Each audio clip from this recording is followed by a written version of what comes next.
तो शुरुआत करते हैं hello my shine love part 40 की। सिडा अपने शूट पर होता है और वहाँ पर अपनी स्क्रिप्ट पढ़ रहा होता है। उस सीन में सिडा को वन साइडेड लव कन्फेशन करना होता है। स्क्रिप्ट पढ़ने के बाद वो डायरेक्टर को अपने पास बुलाता है और उससे बोल रहा होता है कि ये सीन मुझे ठीक नहीं लग रहा, हमें इसे थोड़ा चेंज करना चाहिए। डायरेक्टर सिडा से पूछ रहा होता है कि तुम किस तरीके से चेंज करना चाहते हो, फिर सिडा उसे अपना तरीका बताता है। डायरेक्टर उसकी बात मान जाता है और वो शूट स्टार्ट कर देते हैं। सिडा एक्टिंग करना स्टार्ट कर देता है। सबसे पहले वो अपना कन्फेशन करता है और उसके बाद वो रोने लग जाता है। डायरेक्टर को सिडा की एक्टिंग बहुत ज़्यादा पसंद आती है, लेकिन सिडा ने ये कन्फेशन रियोनान के लिए करा होता है। वहाँ पर क्वांशा भी होती है और वो सिडा को देखकर रोने लग जाती है। सीन शूट करने के बाद सिडा अपने मेकअप रूम में चला जाता है और वहाँ पर चुपचाप खड़ा होता है। तभी वहाँ पर क्वांशा आती है और वो सिडा से बोल रही होती है कि जो भी अभी तुमने कहा है वो सब तुमने रियोनान के लिए कहा है ना। सिडा कुछ भी रिप्लाई नहीं करता, तो फिर क्वांशा बोल रही होती है एक्चुअली में जो मेरा लव है वो भी बर्डन है। सिडा अपने आंसू पोंछता है और क्वांशा की तरफ देखकर बोल रहा होता है मुझे किसी ने बताया था कि हर किसी का जो रिलेशनशिप होता है वो फेटेड होता है, और जो मेरा रिलेशनशिप था रियोनान के साथ वो भी फेटेड नहीं था। तुम्हारा प्यार बर्डन नहीं है, लेकिन मैं तुम्हारी फीलिंग्स को रिस्पॉन्ड नहीं कर सकता हूँ। उसके लिए मैं तुमसे माफ़ी मांगना चाहता हूँ। और ये कहकर सिडा वहाँ से चला जाता है। अगले दिन जिमो कंपनी में मीटिंग में होता है, तो फिर वहाँ पर वो सारे शेयरों से बोल रहा होता है कि हमारे शेयर का जो प्राइस है वो स्टेबल हो गया है, मुझे बस थोड़ा और टाइम चाहिए और सब कुछ ठीक कर दूंगा मैं। कुछ ही देर बाद वहाँ पर यूशंग पहुँच जाता है। फिर जिमो से पूछ रहा होता है कि तुम यहाँ पर क्या कर रहे हो, ये हमारी कंपनी की मीटिंग है। यूशंग टेबल पर एक फाइल रखता है और जिमो से बोल रहा होता है कि मेरे पास 10% शेयर है तुम्हारे ग्रुप के। इसका मतलब ये है कि मैं तुम्हारे ग्रुप का फोर्थ लार्जेस्ट शेयर होल्डर हूँ। इस वजह से मैं डायरेक्टर बन गया हूँ तुम्हारे ग्रुप का, और साथ ही में मैं यहाँ पर आ सकता हूँ मीटिंग में। तभी वांगकुन बोलता है यूशेंग से कि अगर तुम यहाँ पर आना चाहते हो तुम्हारे लिए बहुत मुश्किल है। अगर मैं रूल के हिसाब से कहूँ तो फिर तुम्हारी साइड में 3 डायरेक्टर होनी चाहिए, तभी तुम मीटिंग में पार्टिसिपेट कर सकते हो। इस वजह से मैं पहला डायरेक्टर हूँ जो कि तुम्हें सपोर्ट कर रहा है। वांगकुन के साथ में 2 और डायरेक्टर यूशेंग का साथ दे देते हैं। फिर वांगकुन यूशेंग को अपने पास बुलाता है और अपनी सीट पर बैठा देता है। जिमो यूशंग से पूछ रहा होता है कि तुम्हारा पर्पस क्या है यहाँ पर आने का। तभी यूशंग बोलता है कि मैंने काफ़ी सारी रिसर्च की है और मुझे पता चला है कि विंग फैशन की जो प्रॉब्लम है वो है leadership. As a shareholder मैं चाहता हूँ कि हम सारे मिलकर जिमो को डिसमिस करें। बाकी सारे शेयर होल्डर कुछ भी नहीं बोलते। फिर इसके बाद मीटिंग खत्म हो जाती है और यूशंग वहाँ से चला जाता है। अगले कुछ दिनों तक जिमो और यूशंग दोनों डायरेक्टर से मिल रहे होते हैं। एक हफ्ता बीतने के बाद जिमो कॉन्फ्रेंस रूम में होता है, तो फिर वहाँ पर 7 डायरेक्टर पहुँच जाते हैं और वो सारे जिमो को सपोर्ट कर रहे होते हैं। उनमें से एक डायरेक्टर जिमो से बोल रहा होता है कि हमारे ग्रुप में अभी जो परमानेंट डायरेक्टर हैं वो सिर्फ 15 हैं, उनमें से 7 यहाँ पर है, इस वजह से हमें एक और डायरेक्टर की ज़रूरत है।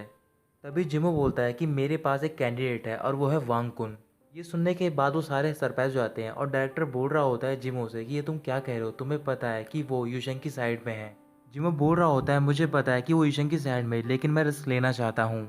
शू शाओ यूशेंग से मिलने के लिए उसकी कंपनी में जा रही होती है, तभी उसे बाहर वहाँ पर वांगकुन मिल जाता है और वो उसे पूछ रही होती है क्या तुम्हें पता है कि तुम क्या करने जा रहे हो। वांगकुन बोल रहा होता है मुझे पता है कि मैं जिमो को विंग फैशन ग्रुप से बाहर निकालने जा रहा हूँ, इसमें तुम्हारा भाई मेरी हेल्प करेगा, और ये कहकर वो वहाँ से चला जाता है। इसके बाद शूशाओ कंपनी में बात करने के लिए यूशेंग के पास जाती है, लेकिन यूशेंग उसे बाहर लेकर जाता है और कार में बैठा हुआ होता है। शूशाओ यूशेंग से बोल रही होती है कि तुम ये सब क्यों कर रहे हो, मुझे सिर्फ जिमो चाहिए था। मेरे और जिमो के बीच में सब कुछ खत्म हो गया और सारी गलती मेरी थी। 3 साल पहले मैं जिमो को छोड़कर चली गई थी। मैंने भी गिव अप कर दिया और तुम्हें भी गिव अप कर देना चाहिए। यूशंग मना करता है और वो कह रहा होता है कि जिमो की वजह से तुम्हारी ये हालत हुई है। आधे से ज़्यादा डायरेक्टर मेरी साइड में है और अगले हफ्ते वोटिंग होने वाली है। यूशाओ कुछ भी नहीं कहती और कार से बाहर निकल जाती है और इसके बाद यूशंग वहाँ से चला जाता है। यूशंग के जाने के बाद वहाँ पर उसका मैनेजर पहुँच जाता है। फिर शीशा उससे बात करती है और उसे अपने साथ रेस्टोरेंट में लेकर जाती है। मैनेजर शीशा से पूछ रहा होता है कि तुम किस बारे में बात करना चाहती हो। शीशा कह रही होती है तुम्हें पता है कि मेरा भाई क्या करने वाला है और मैं नहीं चाहती हूँ कि वो कुछ भी ऐसा करे जिससे कि उसे बाद में रिग्रेट हो, इस वजह से तुम्हें मेरी हेल्प करनी होगी। ऐसे ही वो कुछ और देर तक बात करती है और वहाँ से चली जाती है। अगले दिन शूशा अपने घर पे होती है और अपने फ़ोन में एक डॉक्यूमेंट देख रही होती है। तभी वहाँ पर यूशंग पहुँचता है और वो शूशाओ का नाम पुकारता है। शूशाओ थोड़ी सी घबरा जाती है और अपने हाथ में से एक ग्लास गिरा देती है। फिर वो ग्लास के पीस को उठाने जा रही होती है। तभी यूशंग उसे सोफे पे बैठाता है और ग्लास के पीस खुद उठा रहा होता है। सफाई करने के बाद वो शूशाओ को खाना खाने के लिए बोल रहा होता है। शूशाओ खाना नहीं खाती और वो यूशंग से बोल रही होती है कि प्लीज़ तुम जिमो को माफ़ कर दो। मैं जिमो को पहले ही माफ़ कर चुकी हूँ, क्या तुम मेरी बात नहीं मान सकते हो। यूशंग गुस्से में आता है और वो शूशाओ से बोल रहा होता है कि मैं उससे बहुत ज़्यादा नफरत करता हूँ और मैं उसे माफ़ नहीं कर सकता। लेकिन तुम्हें क्या हो गया, तुमने कभी भी किसी चीज़ के लिए बैग नहीं किया है। उसने तुम्हें इतना हर्ट किया है, फिर भी तुम उसकी हेल्प क्यों कर रही हो। फिर शूशा चिल्लाकर बोलती है कि मैं जिमो से प्यार करती हूँ। यूशंग कह रहा होता है कि अब तुम्हें चॉइस करनी होगी, या तुम मुझे चुनोगी या तुम जिमो को। शूशा बोल रही होती है कि तुम्हें पता है जो मैं एक बार डिसीजन कर लेती हूँ मैं बदलती नहीं हूँ। यूशंग कुछ भी नहीं कहता और वहाँ से चला जाता है। इधर दूसरी ओर जिमो अपने मैनेजर के साथ वांगकुन के घर पर जाता है उससे मिलने के लिए। वांगकुन जिमो के लिए टी लाता है और उससे पूछ रहा होता है कि तुम यहाँ पर क्या बात करने के लिए आए हो। जिमो बोल रहा होता है तुम्हें पता है कि मैं किस बारे में बात करने आया हूँ, इस वजह से मैं यही चाहूँगा कि तुम एक और बार इस बारे में सोचो और मेरी हेल्प करो। वांगकुन जिमो से बोल रहा होता है कि मैंने पहले तुम्हें एडवाइस दी थी लेकिन तुमने मेरी एडवाइस नहीं मानी, अब मैं कुछ भी नहीं कर सकता हूँ। फिर कुछ मिनट बीतने के बाद जिमो के पास किसी को कॉल आता है और वो उससे बात कर रहा होता है। कॉल के दौरान जिमो कुछ भी नहीं बोलता और वो कॉल कट कर देता है। इसके बाद वो वांगकुन की ओर घूरकर देख रहा होता है और मुस्कुराने लग जाता है। फिर जिमो टी पीता है और वांगकुन से बोल रहा होता है कि तुम्हें काफ़ी अच्छा प्रपोजल मिला है। वांगकुन पूछ रहा होता है कि तुम किस बारे में बात कर रहे हो। फिर जिमो बोलता है मुझे पता है कि तुम्हें यूशेंग ने 5% शेयर देने का वादा किया है, तो फिर तुम कुछ भी नहीं कर सकते हो, इसी वजह से तुम उसकी बात मान रहे हो। ये कहकर वो बाहर चला जाता है। फिर वहाँ पर उसका मैनेजर पूछ रहा होता है जो भी आपने कहा क्या वो सच है।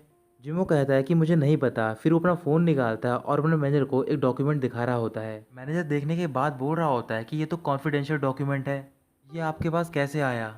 जिमो उसे बता रहा होता है मुझे नहीं पता है कि ये मेरे पास कैसे आया है, बट कुछ घंटे पहले किसी ने मुझे ये सेंड करा है, लेकिन मैं चाहता हूँ कि वांगकुन को ऐसा लगे कि ये डॉक्यूमेंट मुझे यूशंग ने भेजा है। इसके बाद जिमो यूशंग को कॉल करता है और उसे मिलने के लिए बुलाता है एक जगह पर। फिर वहाँ पर यूशंग पहुँच जाता है उससे मिलने के लिए और वो उससे बोल रहा होता है क्या तुम हार मानने जा रहे हो। जिमो बोल रहा होता है कि अभी रिजल्ट नहीं आया है तो फिर तुम्हें ये सब नहीं कहना चाहिए, वैसे भी तुम्हें चूज़ करना है कि तुम क्या करना चाहते हो। यूशंग मुस्कुराने लग जाता है और वो जिमो से बोल रहा होता है कि ऐसा मुझे कहना चाहिए कि तुम क्या चूज़ करना चाहते हो।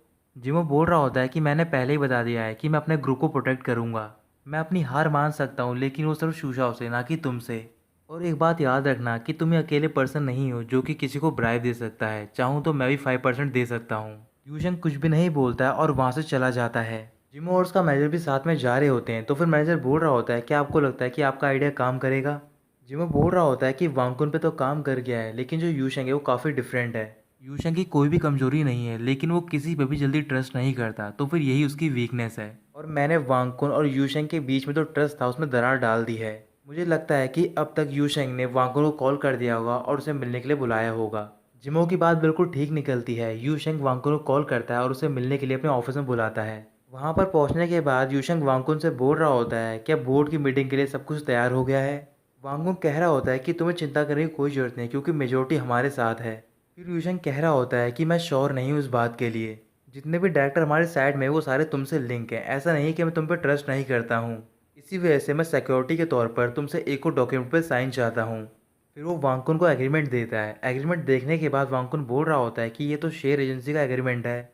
यूशंग बोलता है कि तुमने बिल्कुल ठीक कहा, अगर तुम इस पर साइन कर दोगे तो फिर हम दोनों के लिए विन होगी। अगर मीटिंग के दौरान हमारे खिलाफ कोई हो जाता है तो फिर हमें कोई प्रॉब्लम नहीं होगी, इसके लिए मैं तुम्हें अपने 10% शेयर भी दे दूंगा। वांगकुन बोल रहा होता है कि तुम्हें पता है कि सारा काम मैंने किया है और 10% शेयर से मेरा कुछ भी नहीं होगा। तो दोस्तों यहीं ख़त्म होता है पार्ट 40।